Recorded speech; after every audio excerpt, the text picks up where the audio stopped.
I mean, probably the most interesting thing I've heard is a promoter's caution. I think we secretly have had those at times, but now we actually have them. It's actually in the rule book. So, all right.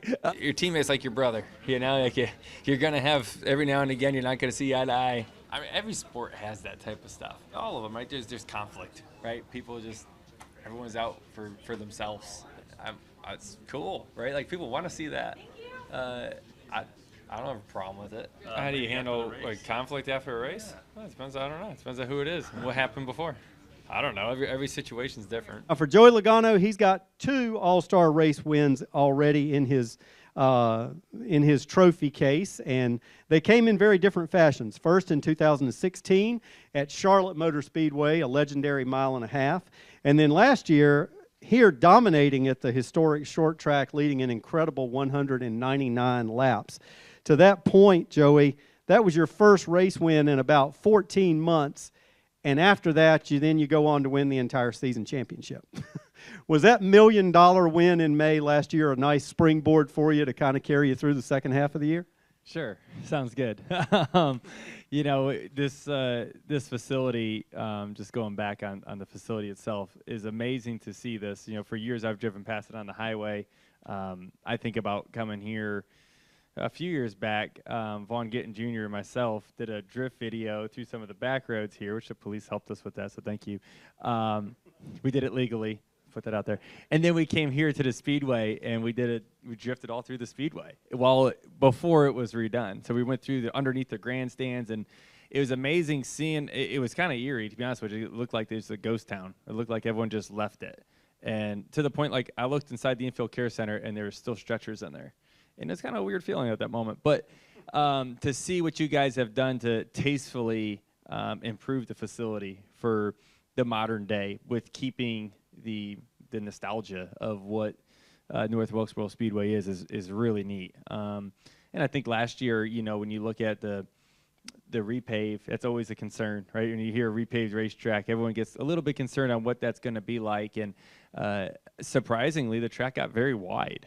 There's a lot of racing room. We've seen that happen starting in the truck race and a little bit in the heat race for the All-Star race. And then in the final run of the race there, Denny and I are both running the top side of the racetrack. So kudos to the track team to repaving a facility in a way that still provides great ability to move around the racetrack and do different things. And as the teams keep evolving and getting better, it's gonna change again this year. But just a track with a lot of character, and I think the fans enjoy that, right? Whether it's the old school fan that loves seeing this come back, or with the next gen car and the new Mustangs up front, all of that cool piece of it as well. It's a real good mix to both, and I think it's just been fun. Even down to the trophy, right? You got this Moonshiner trophy over here, which is really cool.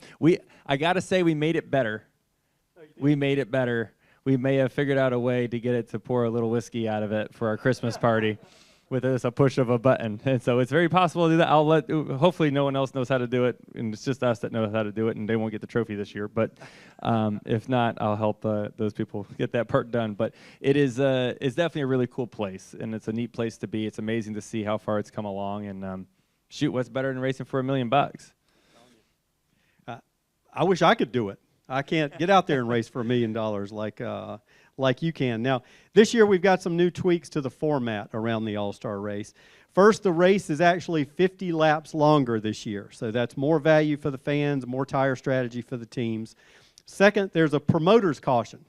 So, after a mandatory caution around lap 100, Marcus Smith and our Speedway Motorsports team can wave the yellow flag anytime before lap 220, as long as a natural caution doesn't happen after lap 200 and the promoter's caution has not been used.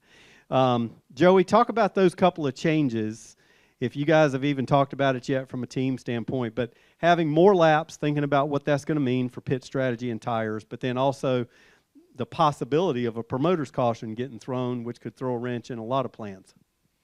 Yeah, I mean, probably the most interesting thing I've heard is a promoter's caution. I think we secretly have had those at times, but now we actually have them. It's actually in the rule book, so all right. I'd say, I think all of us are going to treat lap 200 to 220, obviously knowing there will be a caution in there.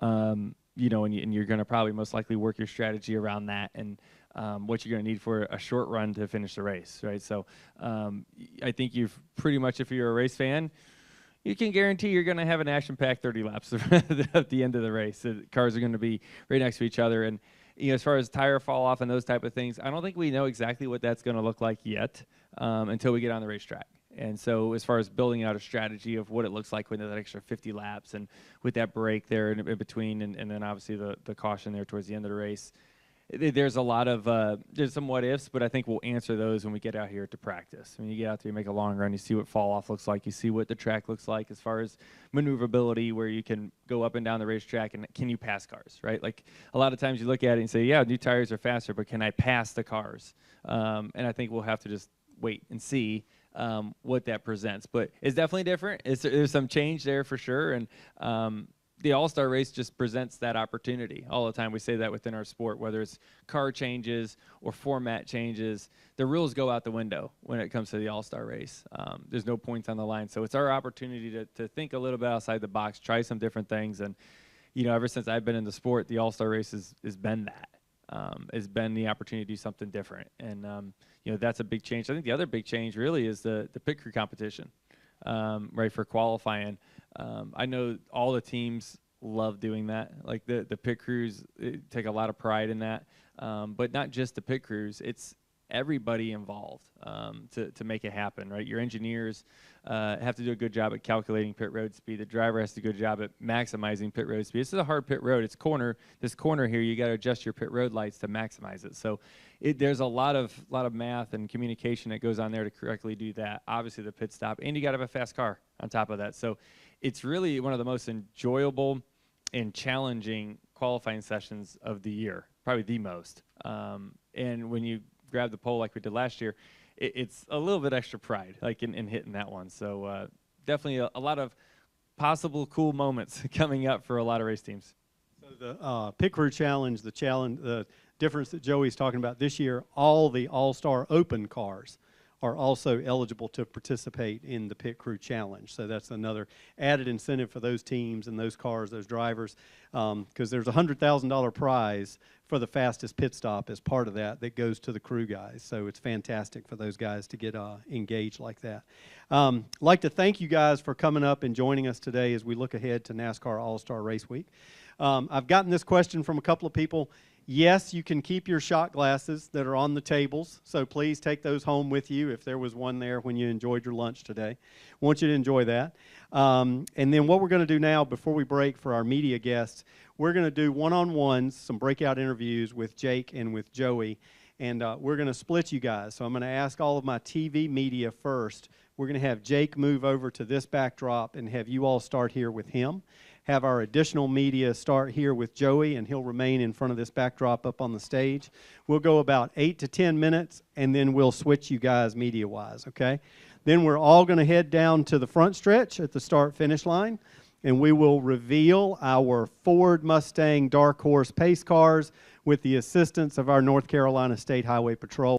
Have you had a conversation with Austin and a team meeting, and Yeah. have you guys cleared the air? Yeah, we talked and went over all of it. And like I said earlier, it's not my place to air our dirty laundry in public, right? You don't do that with your family. You don't do that with your team. And, we come to, we set it all out on the table, and here's where my frustrations were. And I believe he understood it, and, just move on from here. All right, so everybody's good? He's good? No? Yeah, we're fine. Yeah, like I said, it's your teammate's like your brother. Like you're gonna have every now and again. You're not gonna see eye to eye, right? It's your brother, but you're still family, right? You still gotta figure out how to handle it and move forward either way. So, which we will. Joey, with the new pavement here and stuff, you mentioned earlier being able to take it 2 and 3 wide and run the wall and stuff. How cool is this track now with the new pavement and being able to, it's a short track to run that type of racing?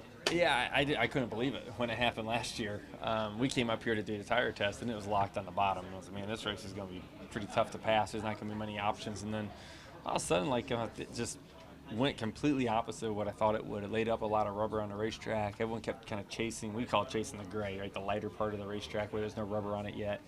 everyone moved up to almost a fence in the middle of the corner, which is just kind of wild to see that happen at a repay. That's not normal at all. So cool to see that.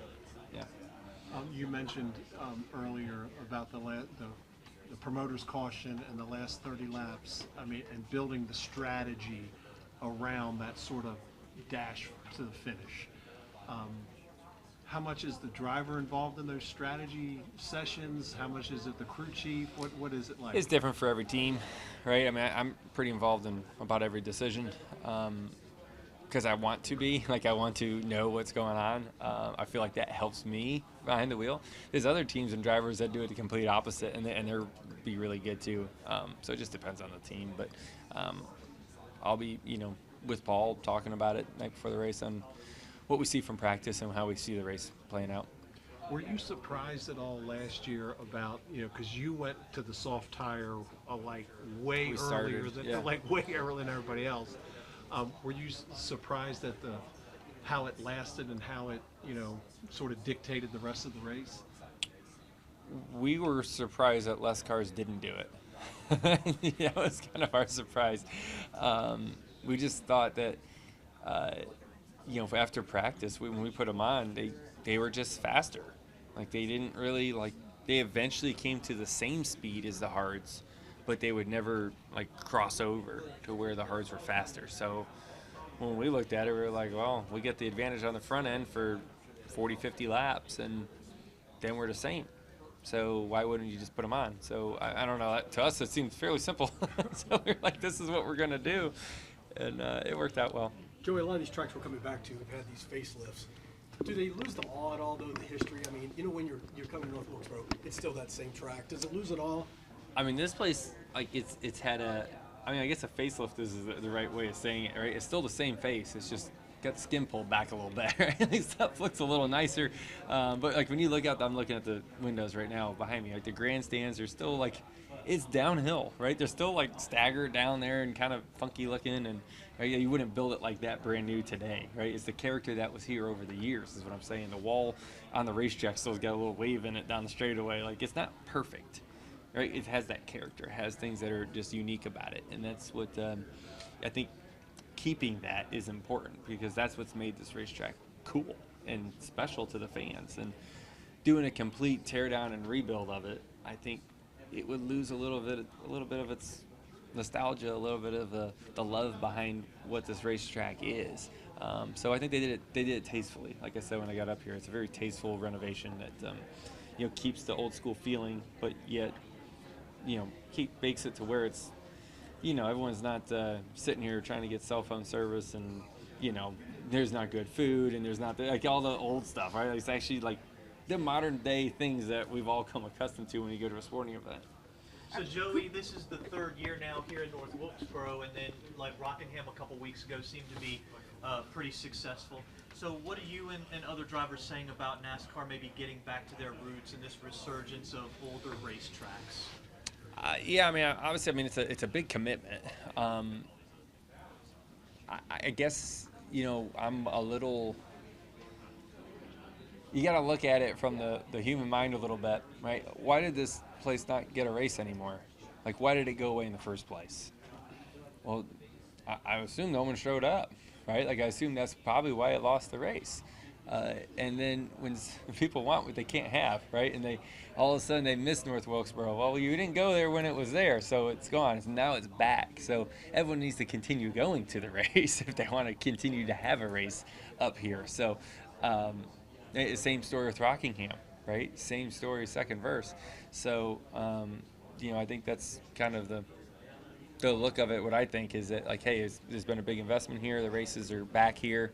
Everyone needs to continue going here so we can, keep the racetrack up here. Do the drivers like coming back to these older tracks? Yeah, I think it's cool. I think change is important when it comes to the schedule. I think we've seen that over the last few years as we've gone to, whether it's Road America, coming back here. You brought up the trucks in Rockingham. There's a lot of thoughts, a lot of different racetracks. Chicago Street Course.